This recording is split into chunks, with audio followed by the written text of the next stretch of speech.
I am so sorry अगर मैंने किसी की यहां पर फीलिंग्स हर्ट करी हो।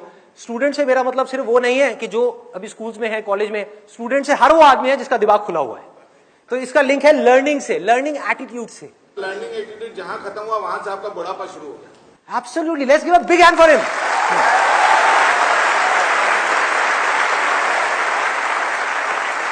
सीखते रहना है। जो सीख रहा है वो जिंदा है, जिसने सीखना बंद किया वो जिंदा लाश है। कड़वा है लेकिन सच है, कड़वा लगेगा लेकिन सच है भाई। तो क्या करना है, कैसा डिजायर अपने अंदर हमको जाकर के प्लांट करना है? बड़ा सिंपल है। एक, कि मेरे को सिर्फ अपने लिए नहीं जीना। अरे मेरे साथ जो होगा सो होगा, देखा जाएगा, लेकिन मेरे को किसी ना किसी के काम आना है इस पूरी की पूरी दुनिया में, और वो मैं सिर्फ तब आ सकता हूं किसी के भी काम। फिर चाहे वो कोई इंसान हो, यहां पर जो लोग बैठे हैं उनके आप काम आना चाहते हो, या भगवान हो। भगवान की प्रॉब्लम पता है क्या है इस युग में? उसके पास में फिट इंस्ट्रूमेंट्स नहीं है जिनके थ्रू वो अपना काम कर सके। कहां है? आपको एक परफेक्ट इंस्ट्रूमेंट बनना है जिसके थ्रू इस दुनिया में किसी तरह का कोई काम हो सके। फिर चाहे ये दुनिया उस इंसान से करवाना चाहती है या वो भगवान उस इंसान से करवाना चाहता है, तो उसके लिए क्या करना पड़ेगा? एक फिट इंस्ट्रूमेंट बनना पड़ेगा। फिट इंस्ट्रूमेंट आप कब बन पाओगे? अगर आप एक स्टूडेंट हो तो आपको पढ़ना पड़ेगा, अभी पढ़ना पड़ेगा। There is no other way out. जैसे जैसे ये डिजायर आपके अंदर पनपेगा कि मुझे कुछ अच्छा करना है इस दुनिया के लिए, कब कर पाओगे? जब आप अंदर से स्ट्रांग हो। आप अपने बारे में सोच रहे हो 24 घंटे, तो आप किसी का क्या भला करोगे? आप उसकी आंख में झांक करके देखोगे और अपने फायदे के बारे में सोचोगे, क्या भला करोगे किसी का? नहीं कर सकते। वो सिर्फ तब कर सकते हो जब पूरी तरह से डिजायर आपके ऊपर हावी हो जाए। कह रहे मर जाऊंगा, कट जाऊंगा, इस दुनिया के अंदर अंधेरा है ना, खुद को जला दूंगा, तपा दूंगा, लेकिन रोशनी कर जाऊंगा।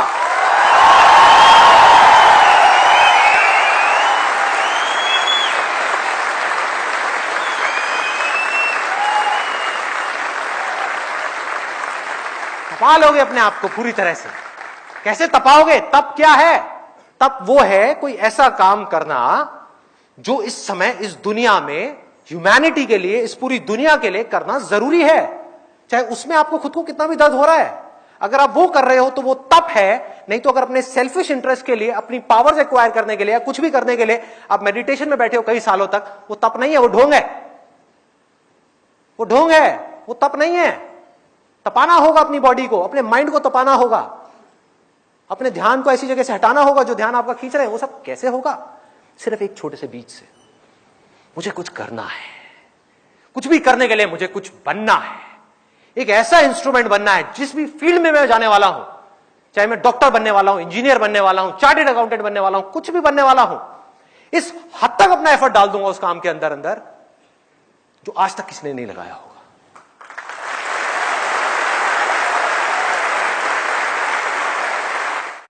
मैं अब क्या करने वाला हूं, एक छोटा सा ऑडियो प्ले करूंगा यहां पे डॉक्टर एपीजे अब्दुल कलाम का।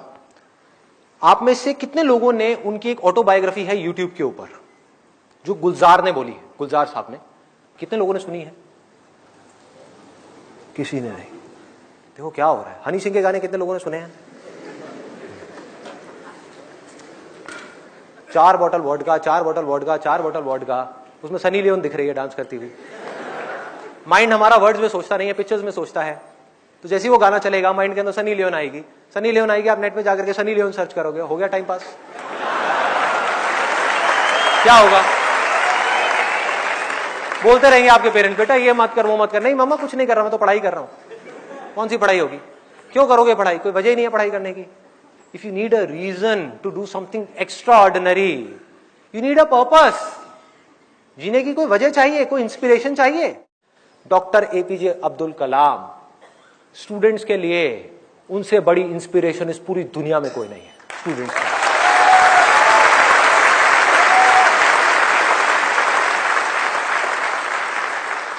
प्ले कर दो एक बार, वो ऑडियो प्ले कर। 1990 के रिपब्लिक डे पर देश ने मिसाइल प्रोग्राम की कामयाबी का जश्न मनाया। मुझे पद्म विभूषण से नवाजा गया और डॉक्टर अरुणाचलम को भी।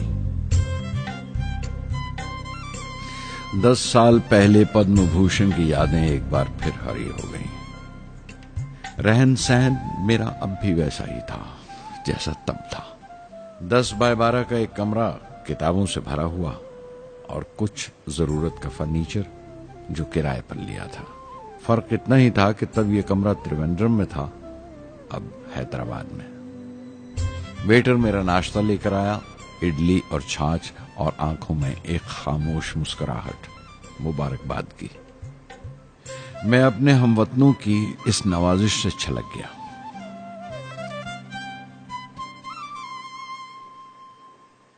मैं जानता हूं कि बहुत से साइंसदान और इंजीनियर मौका मिलते ही वतन छोड़ जाते हैं, दूसरे मुल्कों में चले जाते हैं ज्यादा रुपया कमाने के लिए, ज्यादा आमदनी के लिए। लेकिन ये आदर, मोहब्बत और इज्जत क्या कमा सकते हैं जो उन्हें अपने वतन से मिलती है। 15 अक्टूबर 1991 में 60 साल का हो गया। मुझे अपने रिटायरमेंट का इंतजार था। चाहता था कि गरीब बच्चों के लिए एक स्कूल खोलूं। ये वो दिन थे जब मैंने सोचा कि अपनी जिंदगी के तजुर्बे, मुशाहिदे और वो तमाम बातें कलमबंद करूं जो दूसरों के काम आ सके। एक तरह से अपनी स्वाने उम्री लिखूं, अपनी जीवनी। मेरे ख्याल में मेरे वतन के नौजवानों को एक साफ नजरिए और दिशा की जरूरत है। तभी यह इरादा किया कि मैं उन तमाम लोगों का जिक्र करूं जिनकी बदौलत मैं ये बन सका जो मैं हूं। मकसद ये नहीं था कि मैं कुछ बड़े बड़े लोगों के नाम लूं, बल्कि ये कि कोई शख्स कितना भी छोटा क्यों ना हो, उसे हौसला नहीं छोड़ना चाहिए। मसले, मुश्किलें जिंदगी का हिस्सा हैं और तकलीफें कामयाबी की सच्चाइयां हैं। जैसा कहा है किसी ने, खुदा ने यह वादा नहीं किया कि आसमान हमेशा नीला ही रहेगा, जिंदगी भर फूलों से भरी राहें मिलेंगी।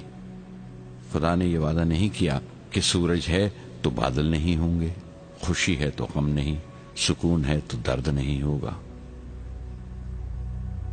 मुझे ऐसा कोई गुरूर नहीं कि मेरी जिंदगी सबके लिए एक मिसाल बनेगी, मगर यह हो सकता है कि कोई मायूस बच्चा किसी गुमनाम सी जगह पर जो समाज के किसी माजूर हिस्से से ताल्लुक रखता हो, ये पढ़े और उसे चैन मिले, ये पढ़े और उसकी उम्मीद रोशन हो जाए।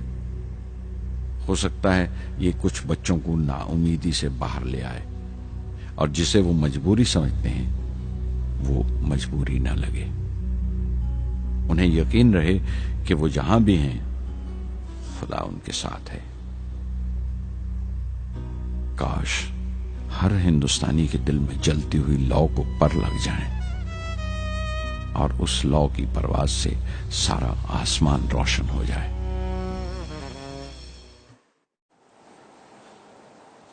ऐसे लोगों को सुनना है, ऐसे लोगों की बातें अंदर जाने देनी है। सोचो अगर आपकी भी सोच ऐसी हो जाए तो क्या होगा। सोचो।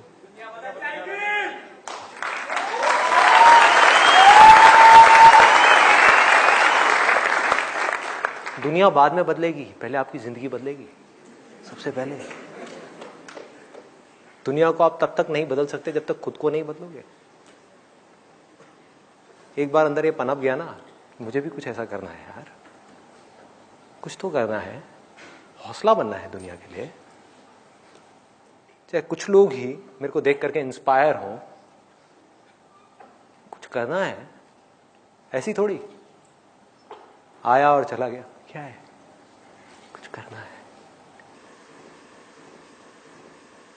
ऐसे लोगों को सुनना है, ऐसे लोगों की ऑटोबायोग्राफीज को सुनना है। क्या नहीं कर सकते आप? क्या फर्क है उनमें, डॉक्टर कलाम में, मुझ में, या ऐसे और पता नहीं कितने आए और कितने गए और कितने और आने वाले हैं? क्या फर्क है? एक झूठ है जो जाकर के आपके दिमाग में किसी ने घुसा दिया है कि फर्क है, फर्क है, फर्क है, उनके अंदर कुछ स्पेशल है, उनके अंदर कुछ स्पेशल है। अरे किसी के अंदर कोई स्पेशल नहीं है, कुछ नहीं है। जिसका डिजायर जितना बड़ा है उसकी सक्सेस उतनी ही बड़ी है।